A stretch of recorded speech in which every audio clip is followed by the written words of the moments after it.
하나님의 말씀 보겠습니다. 하나님의 말씀은 고린도후서 5장 13절부터 20절까지 말씀입니다. 하나님의 말씀 고린도후서 5장 13절부터 20절까지 말씀입니다. 한 절씩 교독하겠습니다. 우리가 만일 미쳤어도 하나님을 위한 것이요 정신이 온전하여도 너희를 위한 것이니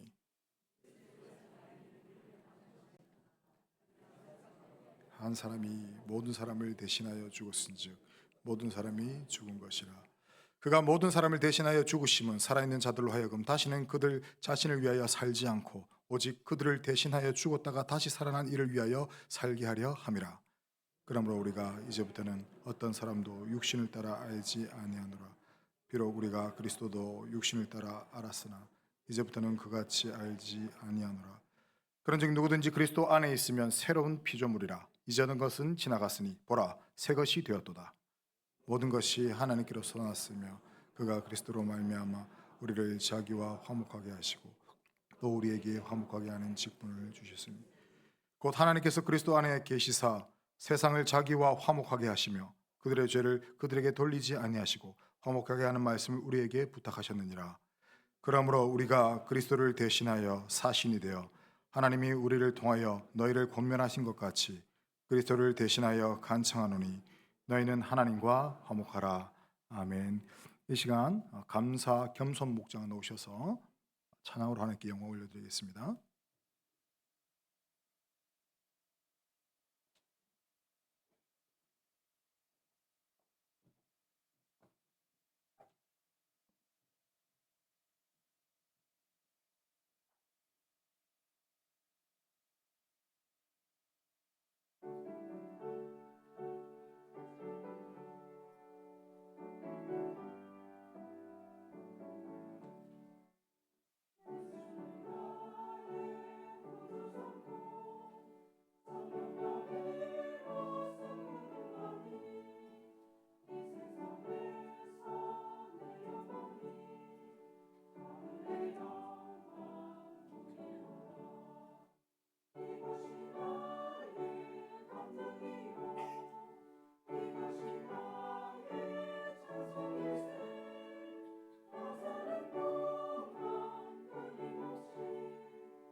할렐루야.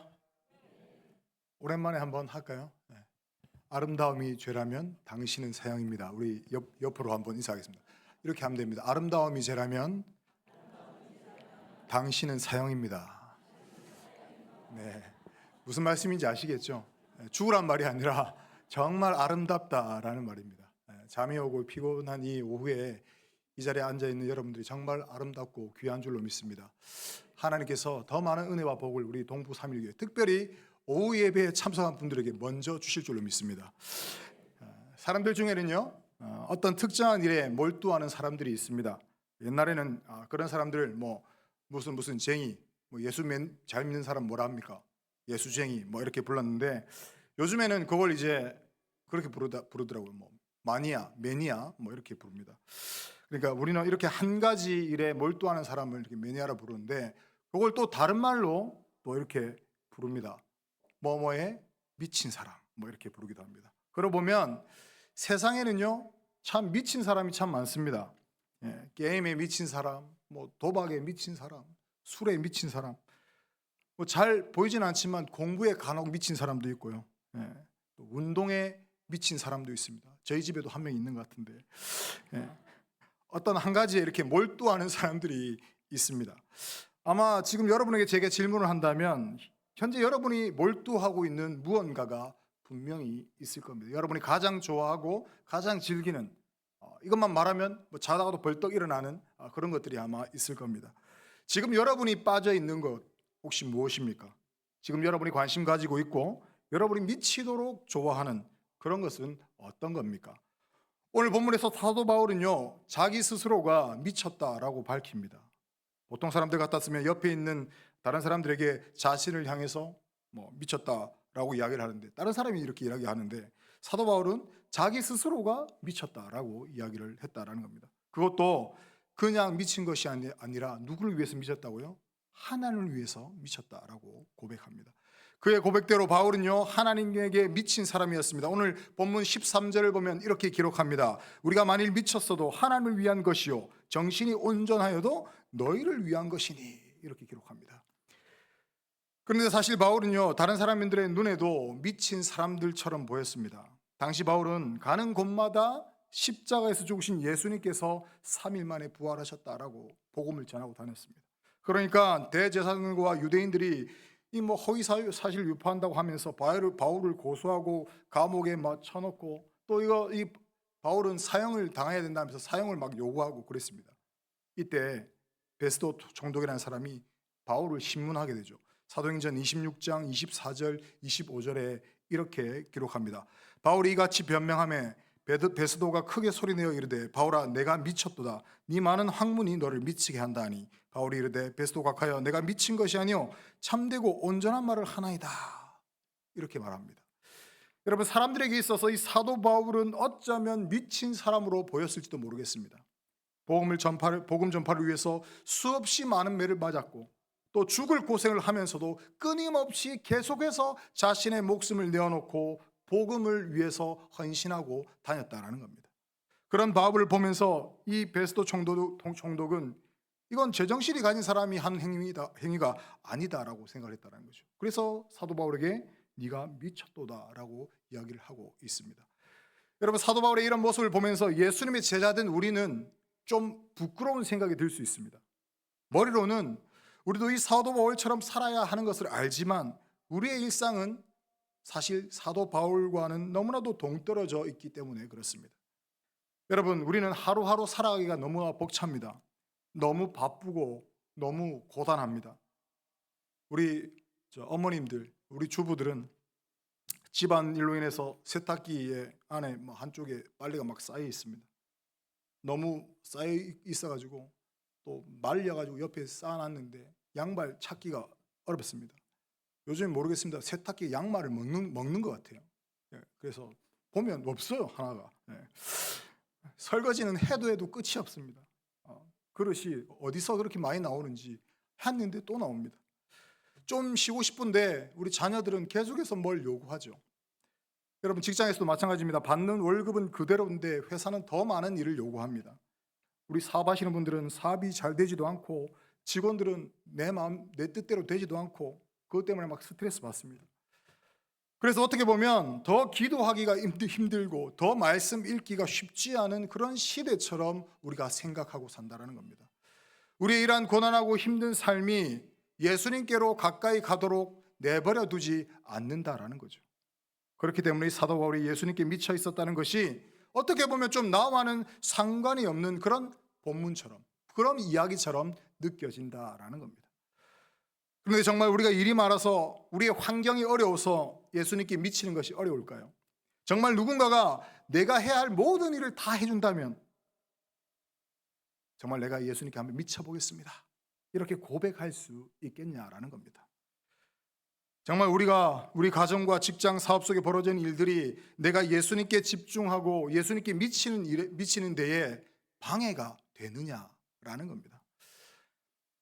제가 학생들을 담당한 적이 있는데 이 학생들을 섬기다 보니까 공부 때문에 시험 때문에 막 힘들다는 소리를 많이 해요. 그런데 그렇게 바쁘고 힘들면서도 자기들이 하고 싶은 건 다 합니다.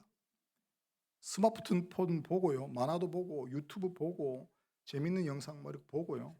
PC방에서 게임하는 애들은 시간 내 가지고 PC방 가서 게임합니다. 그리고 노래방은요, 스트레스 풀어야 되기 때문에 한 번씩 꼭 가줘야 됩니다. 이처럼 내가 먹고 싶은 것, 하고 싶은 것, 외모를 꾸미는데 아이들은 절대 양보하지 않습니다. 문제는요, 시간이 없거나 환경이 어려운 것이 아니라 내 마음에 예수님에 대한 사랑이 없다는 사실입니다. 예수님께 미쳐보겠다는 마음이 없어서 우리가 예수님께 미치지 못하고 있는 것이지, 사실 다른 것은 핑계에 불과하다는 거죠. 여러분, 그렇지 않습니까? 이게 바로 사도 바울과 우리의 차이입니다. 그렇다면 오늘 본문을 통해서 우리 사도 바울이 어떻게 예수님께 미치게 되었는지 그 이유를 우리가 세 가지만 한번 살펴보도록 하겠습니다. 첫째로 사도 바울이 예수님께 미친 이유는요, 예수님께서 나를 살리셨기 때문입니다. 우리 14절 15절 말씀인데요, 한번 같이 읽어볼까요? 14절 15절 말씀 시작. 그리스도의 사랑이 우리를 강권하시는도다. 우리가 생각하건대 한 사람이 모든 사람을 대신하여 죽었은즉 모든 사람이 죽은 것이라. 그가 모든 사람을 대신하여 죽으심은 살아있는 자들로 하여금 다시는 그들 자신을 위하여 살지 않고 오직 그들을 대신하여 죽었다가 다시 살아나신 이를 위하여 살게 하려 함이라. 아멘. 이 14절에 보면 한 사람이 모든 사람을 대신하여 죽었은즉 모든 사람이 죽은 것이라 라고 이야기합니다. 여기서 모든 사람이라고 기록하고 있는데 결국 나를 대신하여서 죽으신 겁니다. 무슨 말입니까? 내가 죽어야 되는데, 내가 죽을 수밖에 없는데, 내가 죽일 사람인데 그리스도께서 나를 위하여 죽으셨다라는 사실입니다. 예수님께서 죽으시고 내가 살아났다라는 말입니다. 결국 나를 살리셨다라는 말입니다. 바울은요, 이걸 알았습니다. 나를 살리시기 위해서 예수님께서 대신해서 죽으셨는데 그 이유가 그리스도를 위하여 살게 하기 위해서다라는 겁니다. 누굴 위해서 살게 하기 위해서? 그리스도를 위해서 살게 하기 위해서 살리셨다라는 겁니다. 그래서 이제는요, 나를 살려주신 그분을 위해서 남은 인생을 우리가 살아가야 한다는 거죠. 그럼 이러한 교훈을 잘 보여주는 이야기가 좀 오래된 영화인데요, 라이언 일병 구하기입니다. 이 라이언 일병 구하기 세계 2차 대전 당시에 형제 4명이 군에 입대를 하게 됩니다. 그런데 안타깝게도 형제 4명 중에 3명이 전투 중에 전사를 하게 됩니다. 이제 막내 라이언 일병 하나만 살아 있는데 이 사실이 이제 군부대에 알게 되고 또 라이언 일병을 구출해 오라고 이야기를 합니다. 그래서 이 정예 군인들이 이 라이언 일병을 구하게 되는 그런 내용인데요, 그 라이언 일병 한 명을 구하기 위해서 많은 군인들이 또 죽게 됩니다. 그리고 그들이 죽으면서 이렇게 이야기합니다. 나의 죽음이 결코 헛되지 않도록 잘 살아달라, 이 말을 하고 전사하게 됩니다. 분명히 예수님께서 우리를 위해서 대신 죽으시고 나를 살리셨다라고 했습니다. 이것을 진짜 믿는다면 우리도 나를 위해서 살 수 없다라는 겁니다. 나를 위한 삶에서 예수를 위한 삶, 예수님처럼 이웃을 위한 삶이 되어야 한다는 겁니다. 그런데 우리는 이렇게 사라지지가 않습니다. 왜 그럴까요? 예수님이 나를 위해서 어떤 대가를 지불하셨는지 우리가 그냥 평소에는요, 까맣게 잊고 살아가기 때문에 그렇습니다. 은혜는 모래 위에 새기고 상처는 바위 위에 새긴다는 말처럼 예수님의 은혜를 우리가 모래 위에 새긴 것처럼 쉽게 잊어버린다는 거죠. 그리고 십자가의 사랑을 지식이나 이론으로만 알지 이것을 몸으로 알지 못하기 때문입니다. 많은 분들이 예수님의 십자가의 사랑을 듣지만 그것을 온몸으로 느끼는 사람은 그렇게 많지가 않습니다. 머리로만 알고 있다가 어느 날 고난의 사건과 성령의 은혜로 인해서 이게 몸소 깨달아질 때에 비로소 삶이 바뀌는 것을 보게 된다는 겁니다. 그렇기 때문에 여러분, 우리는요, 날마다 예수님의 이 십자가 사건을 떠올리며 살아가야 됩니다. 나를 위해서 예수님께서 어떻게 하셨는지, 나를 위해서 예수님께서 십자가에 어떤 고통을 당하셨는지 우리는 매일매일 매 순간순간마다 그것을 기억하면서 살아가야 한다는 겁니다. 여러분, 예수님은 어떤 분이십니까? 빌립보서 2장 6절에서 8절에 이렇게 말씀하고 있습니다. 그는 근본 하나님의 본체시나 하나님과 동등됨을 취할 것으로 여기지 아니하시고 오히려 자기를 비워 종의 형체를 가지사 사람들과 같이 되셨고 사람의 모양으로 나타나사 자기를 낮추시고 죽기까지 복종하셨으니 곧 십자가에 죽으심이라. 여러분, 예수님은요 근본 하나님이셨습니다. 예수님은 하나님 자신이셨습니다. 그런데 예수님은 하나님과 동등될 것을 취할 것으로 여기지 아니하셨습니다. 예수님은 그 지위와 신분을 영원히 누릴 수 있었지만 그 지위와 신분을 다 버리셨습니다. 하나님 아버지에 대한 사랑 때문에, 나를 향한 그 사랑 때문에 그렇게 하셨습니다. 만일 예수님께서 우리를 사랑하지 않으셨다면 그 지위와 신분을 버리지 않으셨겠죠. 그러나 예수님은 하나님 아버지의 뜻을 이루어 드리기 위해서 그 높은 하나님의 아들이란 지위와 특권을 다 버렸습니다. 오직 예수님은 저와 여러분을 사랑하셨고 하나님의 뜻을 이루어 드리고자 하셨습니다. 결국 예수님께서는 죽음을 자처하셨습니다. 그것도 너무나도 비참하고 고통스러운 죽음이었습니다. 그러나 그 예수님의 죽으심이 저와 여러분을 살리신 줄로 믿습니다. 그 죽음이 나를 살게 하셨습니다. 그런데도 하나님은요 우리를 살리시면서 그 어떠한 대가도 요구하지 않으셨습니다. 단지 나를 위해 살라 라고 말씀하셨습니다. 왜냐하면 그것이 우리가 사는 길이기 때문입니다. 태초에 아담과 하와는요 가장 최적의 환경에 살았습니다. 그런데 하나님의 말씀을 무시하고 자기 소견에 옳은 대로 자신을 위해서 선악과를 먹어버렸을 때 결국 에덴 동산에서 쫓겨나게 됩니다. 불순종으로 인해서 하나님의 심판이 내려집니다. 그래서 하나님은 우리에게 하나님의 뜻대로 제발 살라라고 이야기를 하는 겁니다. 내 마음대로 살면 잘못된 선택을 하고 후회하고 절망하고 결국은 심판받기 때문입니다.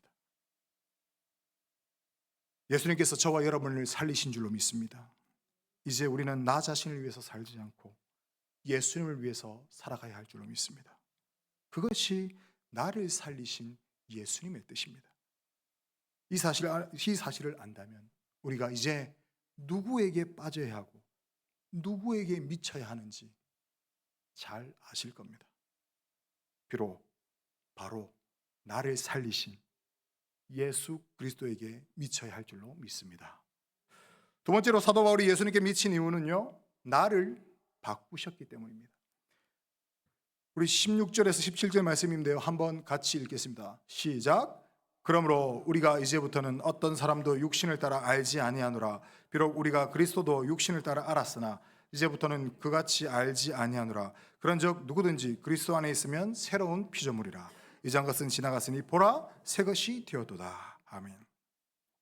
우리 예전의 삶이 육신을 따라 사는 그런 삶이었다면 이제는 육신을 따라 사는 삶이 아니라 새롭게 바뀌었습니다. 그리스도 안에 이렇게 새롭게 그리스도 안에 있게 되면서 우리는 이제 새로운 피조물이 되었습니다. 그렇다면 이 새로운 피조물이 되었다는 것은 무엇을 의미합니까? 전혀 다른 것으로 바뀌었다라는 뜻입니다. 육에서 영으로, 죄인에서 의인으로 바뀌어 버린 것이 바로 새로운 피조물입니다.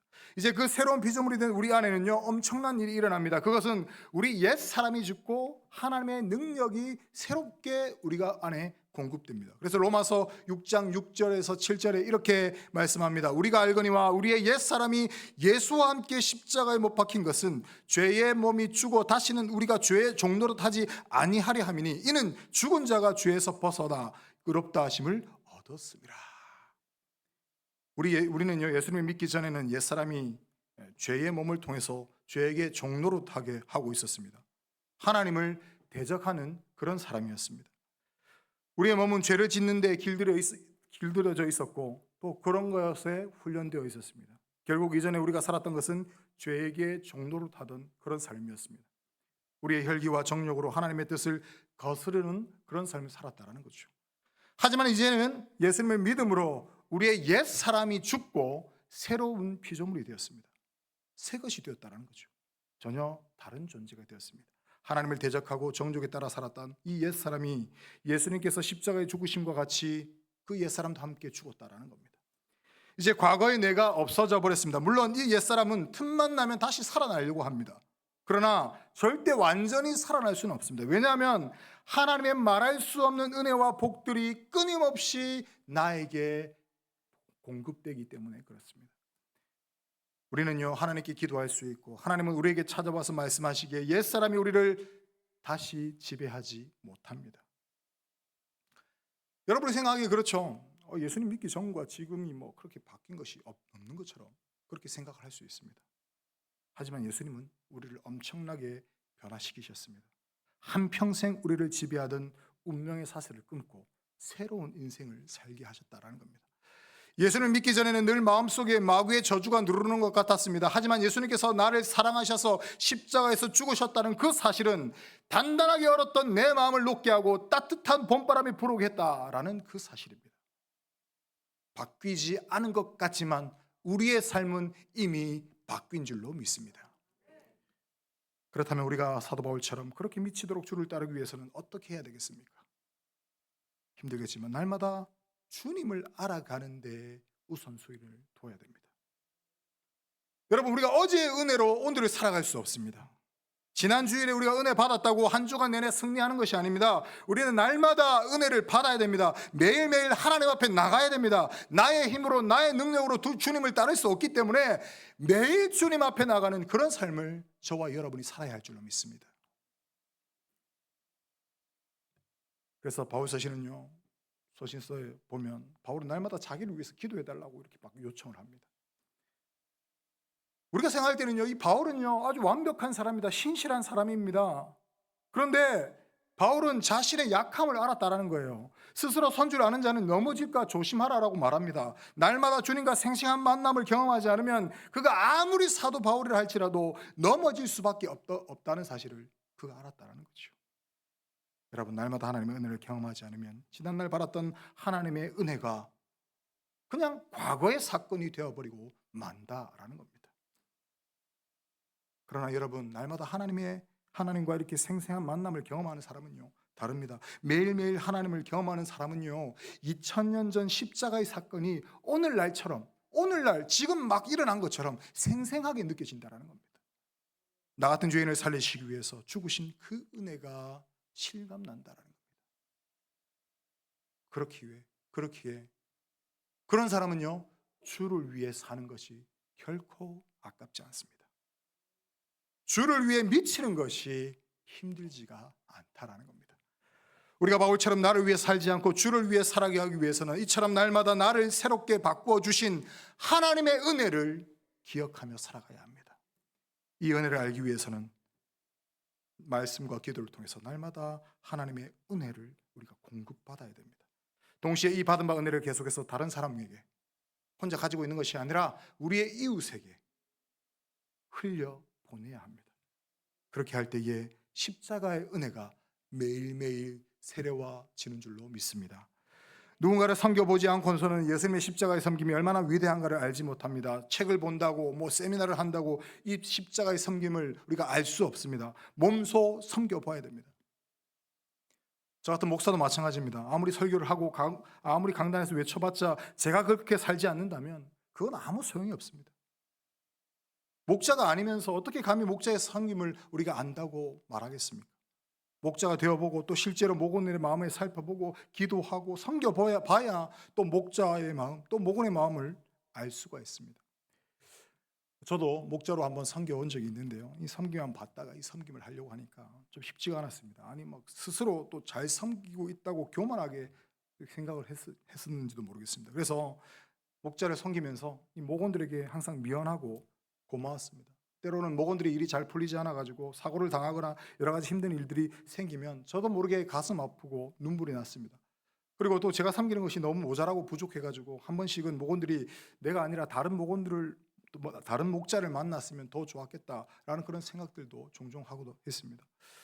성도 여러분, 그리고 목자로 섬기시는 여러분, 우리가 예수님의 십자가의 섬김을 완벽하게 재현해서 살아낼 수는 없습니다. 하지만 상황이 안 되더라도 지금 우리가 교회와 목장을 섬기고 있는 것처럼 예수님의 삶을 흉내내는 삶을 살 때 그 십자가의 사랑이 더 깊이 깨달아집니다.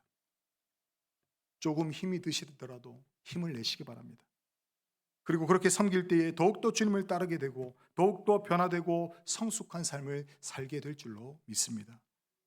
그래서 때로는 하나님이 나에게 붙여주신 이 VIP를 섬기면서 하나님의 사랑을 깨닫게 됩니다. VIP를 위해서 날마다 밤낮 없이 기도하고 봉사하고 섬기면서 목장에 나오게 하고 교회에 출석하게 할 때에 사실은요, VIP가 바뀌고 있는 것 같습니까, 여러분? 그렇지 않습니다. 그렇게 헌신하고 봉사하고 있는 내가 바뀐다는 거죠. 때로는 힘이 빠지고 때로는 지쳐서 포기하고 싶지만 그렇게 VIP가 열매를 맺게 될 때면 우리의 신앙도 한층 성숙해지고 나 역시 예수님을 더 사랑하고 있는 모습을 보게 될 줄로 믿습니다. 예수님께서 나를 바꾸셨습니다. 예수님께서 우리를 변화시켜 주셨습니다. 이제는 이전의 내가 아닙니다. 바뀐 나의 삶은 이제 예수님께 미칠 수밖에 없는 그런 존재가 되었습니다. 예수님을 더 사랑할 수밖에 없고 목자를 더 이해할 수밖에 없고 목원들을 더 사랑할 수밖에 없는 그런 사람이 되었습니다. 여러분, 이제는 그 사랑을 흘려서 보내야 됩니다. 그것이 예수님께서 사도 바울을 변화시키시고 나를 바꾸신 이유임을 기억하실 수 있기를 바랍니다. 주님께서 나를 바꾸셨기에 나는 예수님께 미칠 수밖에 없는 줄로 믿습니다. 마지막으로 결국 우리는요, 하나님과 항상 화목해야 합니다. 그래야 우리가 예수님께 미치게 됩니다. 우리 18절에서 20절 말씀입니다. 함께 읽어보겠습니다. 시작. 모든 것이 하나님께로서 났으며 그가 그리스도로 말미암아 우리를 자기와 화목하게 하시고 또 우리에게 화목하게 하시는 직분을 주셨으니 곧 하나님께서 그리스도 안에 계시사 세상을 자기와 화목하게 하시며 그들의 죄를 그들에게 돌리지 아니하시고 화목하게 하는 말씀을 우리에게 부탁하셨느니라. 그러므로 우리가 그리스도를 대신하여 사신이 되어 하나님이 우리를 통하여 너희를 권면하신 것 같이 그리스도를 대신하여 간청하노니 너희는 하나님과 화목하라. 아멘. 본문에서 사도 바울은 하나님과 화목하라라고 이야기합니다. 더 나아가서 우리가 예수님을 대신해서 화목의 사신이 되라라고 말씀합니다. 저희 집에 아이들이 4명입니다. 4명인데요. 제가 자주 하는 말이 있습니다. 형님 말 잘 들으라. 오빠 말 잘 들으라. 싸우지 마라. 근데 여러분, 동생들이 형님 말 잘 듣겠습니까? 오빠 말 잘 듣겠습니까? 잘 안 듣죠. 네. 사이좋게 지내겠습니까? 네. 물론 이제 사이좋게 지내는데 종종 이제 크고 작은 다툼이 일어나게 됩니다. 그럴 때 화목의 사신이 필요합니다. 제가 바로 화목의 사신입니다. 아이들이 다투고 싸우면 딱 한마디만 합니다. 요즘 안 맞은 지 좀 오래됐지. 요즘 안 맞은 지 좀 오래됐지. 왜 근질근질하나? 네, 또 한마디만 합니다. 이 말 한마디면 아이들은 순식간에 자신의 잘못을 파악하게 되죠. 정신을 바짝 차리죠. 물론 이제 좀 어릴 때는요, 제가 딱 한마디만 했습니다. 무슨 말 했을까요? 엎드려. 네, 그럼 끝납니다. 그러면요, 바로 이 한마디에 막 싸늘해지고 아빠 잘못했습니다. 다음부터 안 싸울게요. 막 이런 말이 나오면서 감춰져 있던 형제가 막 드러나게 됩니다. 네, 방금 막 싸우고 이런 애들이 서로 하나가 되면서 순식간에 화해를 하고 서로가 서로 잘못했다고 고백을 합니다.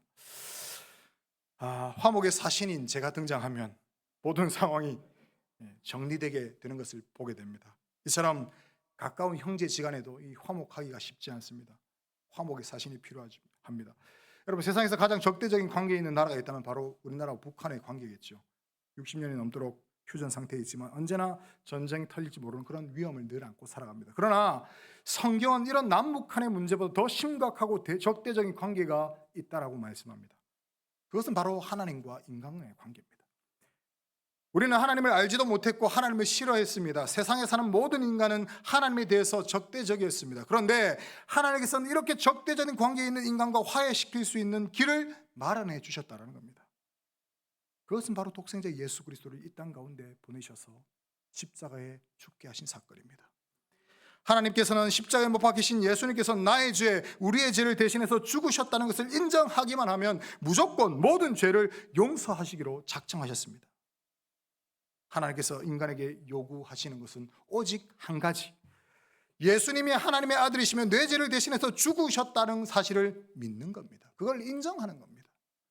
이것을 인정하는 사람, 이것을 믿는 사람은 아무리 많은 죄를 지어도 하나님께서 용서하십니다.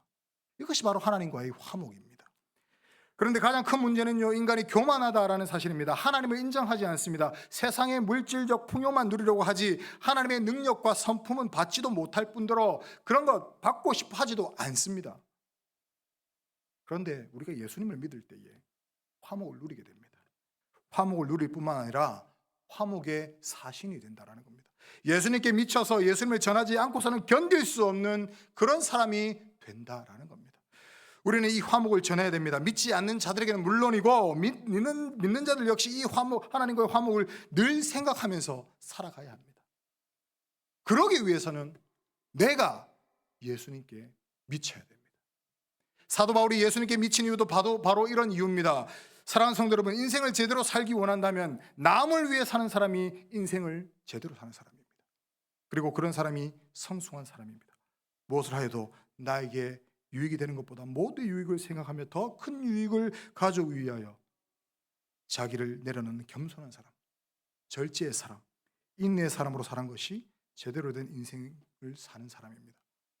그런데 여러분, 그 단계를 뛰어넘는 사람이 있습니다. 여러분, 어떤 사람이겠습니까? 바로 예수님을 위해 사는 사람입니다. 바로 예수님께 미쳐 있는 사람입니다. 여러분, 예수님께 미쳐 있는 사람은요, 겸손하지 않을 수가 없습니다. 예수님께 미친 사람은요, 절제하지 않을 수가 없습니다. 예수님께 미친 사람은요, 인내하지 않을 수가 없습니다. 남을 위해 살지 않을 수가 없습니다. 결국 예수님께 미쳐야 인생을 제대로 살고 있다고 말할 수 있다는 겁니다. 빌립보서 1장 20절 21절에 이렇게 말씀하고 있습니다. 나의 간절한 기대와 소망을 따라 아무 일에든지 부끄러워하지 아니하고 지금도 전과 같이 온전히 담대하여 살든지 죽든지 내 몸에서 그리스도가 존귀하게 되게 하려 하나니 이는 내게 사는 것이 그리스도니 죽는 것도 유익함이라. 아멘. 내 안에 다른 것이 있는 것이 아니라 내 안에 예수 그리스도께서 사시는 줄 믿으시기 바랍니다. 그래서 이제 예수님을 위해 살겠다라는 그런 말입니다. 예수님께 미치겠다라는 그런 말입니다. 미치도록 예수님을 사랑해서 이제 죽음도 유익한 줄 안다라는 그런 사도 바울의 고백입니다. 여러분, 이러한 고백이 저와 여러분의 고백이 되어야 할 줄로 믿습니다. 사도 바울은 세상적인 표준을 따르지 않았습니다. 세상에 한번 빠져들고 싶은 것들이 많이 있지만 그는 그것을 모두 배설물로 여겼다라고 이야기합니다. 바울은 오직 예수 그리스도에게 자신의 모든 것을 걸었습니다. 그리고 자신의 삶을 예수 그리스도의 삶에 일치시키려고 항상 힘썼습니다. 그가 스스로 고백한 것처럼 그는 예수님께 미친 사람이었습니다. 그래서 로마서 14장 8절에 이렇게 사도 바울은 고백합니다. 우리가 살아도 주를 위하여 살고 죽어도 주를 위하여 죽나니 그러므로 사나 죽으나 우리가 주의 것이로다. 아멘. 이것이 바로 저와 여러분의 신앙 고백이 되어야 할 줄로 믿습니다. 여러분은 무엇을 위해서 살고 있습니까? 남은 인생 무엇에 빠져서 살아가길 원하십니까? 일에 미치시겠습니까? 물질에 미치시겠습니까? 아니면 건강을 위해 모든 것을 다 걸겠습니까?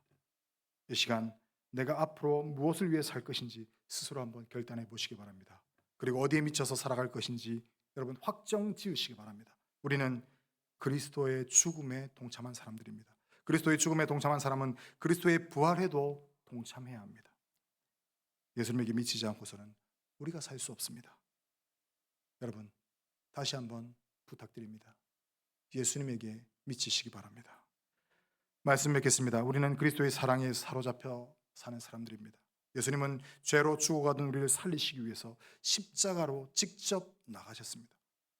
저와 여러분이 죽어야 할 자리에 우리 주님께서 대신하여 죽으시고 우리를 살리셨습니다. 그 예수님의 사랑이 아니었다면 우리는 결코 옛사람을 벗어버리지 못하고 변화되지 않는 채 여전히 죄 가운데 살아가고 있을 것이 분명합니다. 하지만 그리스도의 사랑이, 그 그리스도의 사랑이 나를 살리시고 나를 바꾸셨다는 것을 여러분 기억하시기 바랍니다. 이것을 기억한다면 우리는 예수님에게 미치지 않을 수가 없습니다. 다시 말씀드리지만 예수님에게 미칩시다. 이제는 예수님에게 미쳐야 합니다. 다른 이야기지만 이 코카콜라 사장은요, 자기 몸에 피가 흐르는 것이 아니라 코카콜라가 흐른다라고 이렇게 고백하더랍니다. 우리 그리스도인에게도 이런 열정이 필요합니다.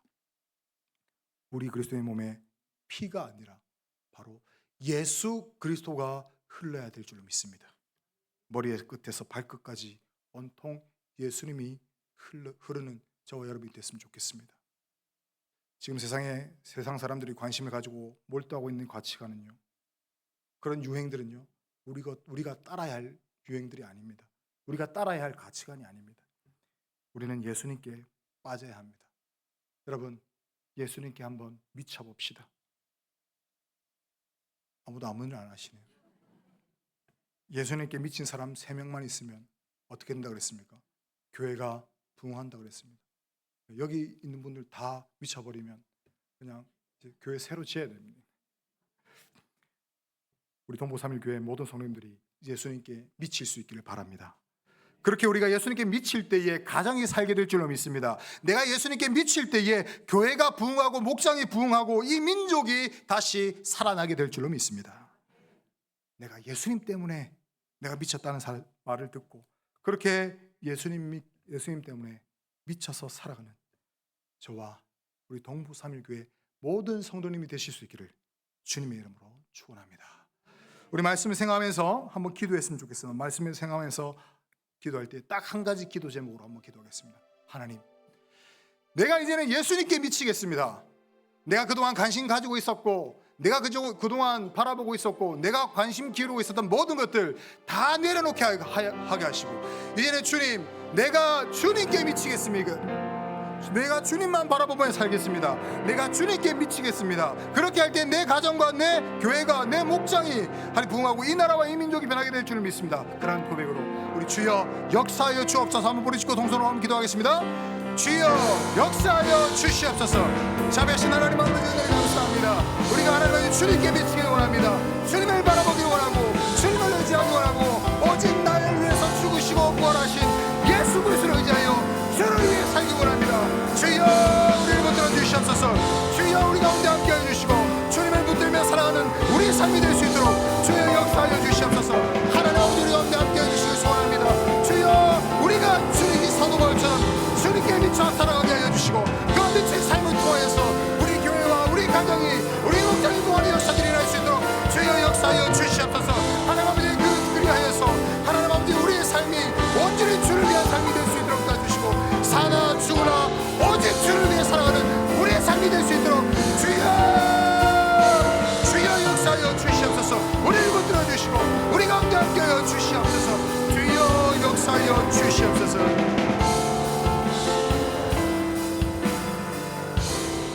자비하신 하나님 은혜를 감사합니다. 우리가 주를 위해 살길 원합니다. 주님보다 귀한 것이 없음을 다시 한번 고백합니다. 주님께서 우리를 위해서 어떻게 하셨는지 다시 한번 기억하길 원합니다. 십자가의 그 사랑 매일매일 기억하면서 주님, 이제 내가 주님께 미치겠습니다. 이제 내가 예수님께 미친 삶을 살아내겠습니다. 그런 고백으로 우리의 이웃에게, 우리의 가족들에게 복음을 전하는 우리 모든 성도님들 될 수 있도록 주여 역사하여 주시옵소서. 이 모든 말씀 살아계신 예수님의 이름으로 기도드리옵나이다. 아멘. 우리 다 같이 찬송가 94장 함께 찬양하겠습니다.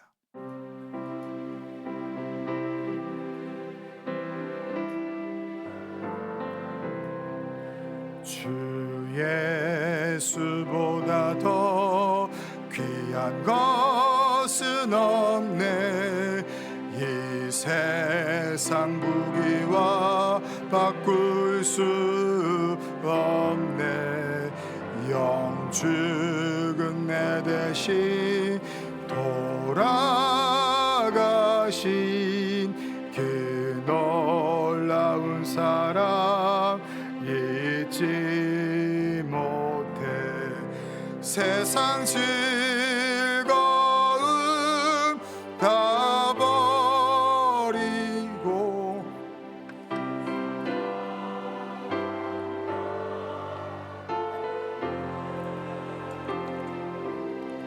주 예수보다 더 귀한 것은 없네. 예수 밖에는 3절 찬양하겠습니다. 주 예수보다 더 귀한 것은 없네. 이 세상 행복과 바꿀 수 없네. 유혹과 핍박이 몰려와도 주 섬기는 내 맘 변치 않아. 세상 즐거움 다 버리고 세상 자랑 다 버렸네. 주 예수보다 더 귀한 것은 없네. 예수 밖에는 없네. 광고 말씀드리겠습니다. 오후 예배 특송 이제 목장별로 돌아가고 있습니다. 다음 주 믿음 사랑 목장입니다. 준비해 주시기 바랍니다. 그리고 새벽기도 우리 화요일 수요일 새벽기도는 교단 전국 목회자 전도 세미나를 해서 일부 새벽기도만 드립니다. 참고하시기 바랍니다. 그리고 교회 리모델링을 위해서 계속해서 기도해 주시고, 또 특별히 온가족 촉청 전도주일 4월 20일 있습니다. 그리고 놀러와 페스티벌 4월 26일에 있습니다. 위에서 계속해서 기도해 주시기 바랍니다. 축도하겠습니다.